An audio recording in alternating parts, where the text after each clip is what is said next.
কারো সর্বনাশ, কারো পৌষ মাস। আসসালামু আলাইকুম। প্রবাসীর খোরাক ইউটিউব চ্যানেল থেকে আপনাদের সকলকে স্বাগতম।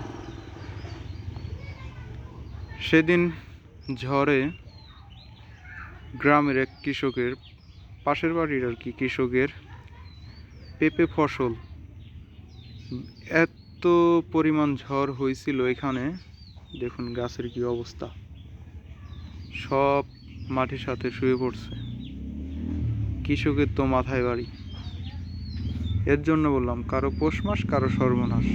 আবার অনেক অনেক ফসলের জন্য এই বৃষ্টি ঝড়ের খুব দরকার ছিল, যেগুলো খরায় অনেক নষ্ট হয়ে যাচ্ছিল, সে ফসলের লিগে অনেক ভালো হয়েছে। কিন্তু এই ফসলগুলো একদম সর্বনাশ করে দিয়েছে বৃষ্টি বা ঝড়ে। আসলে কি, সব দিক দিয়ে সমস্যা। দেখুন আমার পিছে ফসলগুলো, এগুলো আবার ভালো আছে।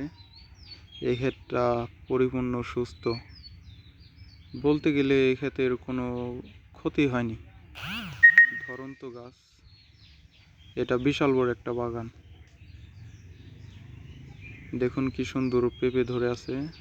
বাতাসে আবার কিছু কিছু গাছ ক্ষতি হয়েছে, একদম যে ক্ষতি হয় নাই তেমনটা না।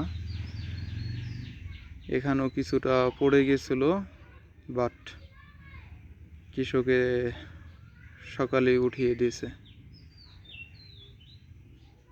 তো দেখতে থাকুন কি সুন্দর পেঁপে ধরে আছে, একদম ধরন্ত ফল। হয়তো কিছুদিন পরে এগুলো তোলা হবে, এরপর বিক্রি করা হবে। আর এই পেঁপেগুলো বেশিরভাগই ঢাকা, মিরপুর, গাবতলী ওদিকে যে থাকে, ওখানে বিশাল বড় আড়ত আছে, সেখানে বিক্রি হয় পেঁপেগুলো। এই ক্ষেতটা বিশাল বড় একটা বাগান। এখন পেঁপেরও মোটামুটি অনেক দাম। যার ফসল মানে যাদের ক্ষেত গেছে তাদের তো গেছে, আর যাদের যায় নাই তারা তো বাম্পার, কারণ পেঁপের অনেক দাম এখন। তো দেখতে থাকুন বাগানটি কেমন। সো এতে কিছু করার নেই, এখান তো আর মানুষের কোনো হাত নেই, সব তো প্রকৃতির ইচ্ছা।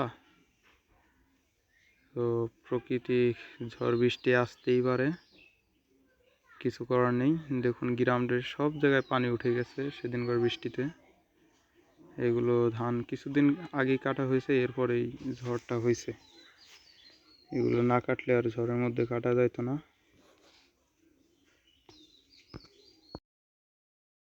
সত্যি কৃষিকাজ করাটা মানে অতটা সহজ না যতটা আমরা সহজ ভাবি। অনেকে হয়তো ভাবি যে কৃষিকাজ মানে খেতে বীজ বপন করে রাখলাম আর হয়ে গেল, ওরকমটা না। আসলে যারা করে তারাই জানে কতটা জটিল, কতটা কঠিন গাছ টিকিয়ে রাখা, বা সবজি যে কোনো ফসলই হোক টিকিয়ে রাখাটা যে কতটা কঠিন, সেটা একমাত্র কৃষকেরাই বলতে পারবে। আর যারা গ্রাম অঞ্চলে বাস করে তারা জানে, খুব সহজেই জানে। এবং যারা শহরে থাকেন তারা তো আর বুঝবেন না কৃষিক্ষেত করাটা যে কি কঠিন বা কষ্টকর।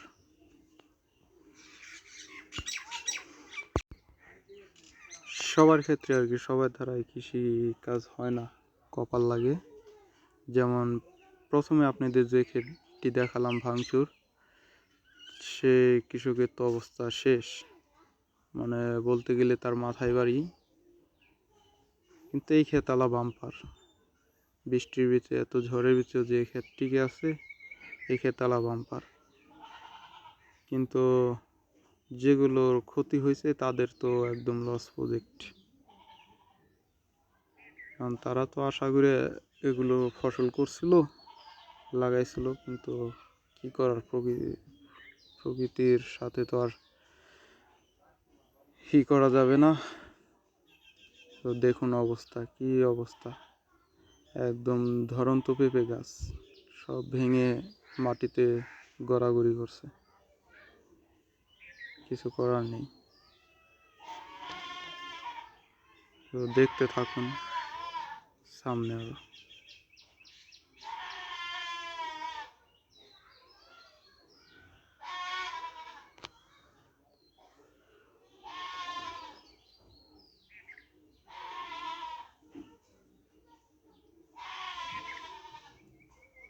দেখুন একদম গোড়া থেকে উঠে গেছে।